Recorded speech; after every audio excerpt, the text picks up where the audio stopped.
আসসালামু আলাইকুম ওয়া রাহমাতুল্লাহ। আজকে আমরা একটা গুরুত্বপূর্ণ বিষয় নিয়ে আলোচনা করব।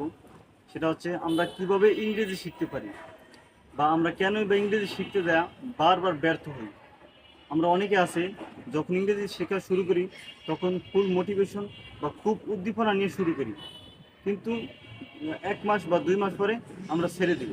আমরা আমাদের জার্নি কন্টিনিউ করতে পারি না। কেন এটা ঘটে আর আমাদের কি করা উচিত? প্রথমে আমাদের মনে রাখতে হবে, ইংরেজি একটা ল্যাঙ্গুয়েজ, ইংরেজি একটা ভাষা।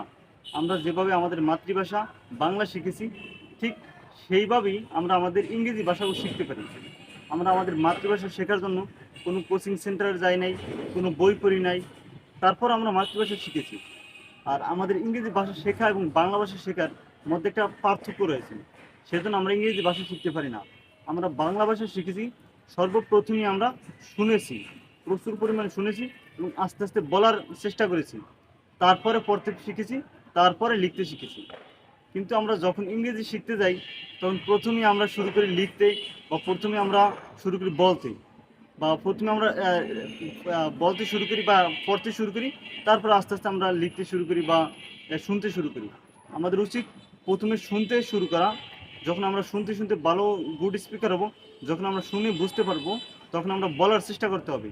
এবং বলার চেষ্টা করে যখন আমরা দেখবো আমরা শুনেও বুঝতে পারি এবং বলতেও পারি, তখন আমাদের চেষ্টা করতে হবে পড়তে এবং লিখতে।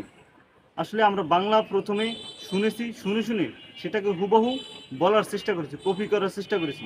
এভাবে 1 মাস, 2 মাস, 6 মাস, 1 বছর, 2 বছরের ভিতরে আমরা ভালোভাবে বাংলায় কথা বলতে পারি।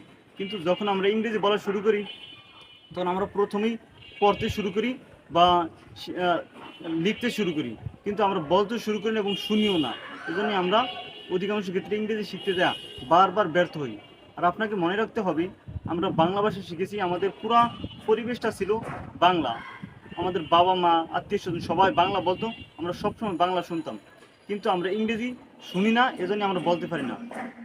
এই ভিডিওর মাধ্যমে আমি আপনাদেরকে একটা মেসেজ দিতে চাই। সেটা হচ্ছে, আপনি যদি সত্যিকার অর্থে ফ্লুয়েন্ট স্পিকার হতে চান, ইংরেজি শিখতে চান, আপনাকে অবশ্যই বেশি বেশি শুনতে হবে এবং বেশি বেশি প্র্যাকটিস করতে হবে। So keep practising, keep learning, take care yourself, have a great day.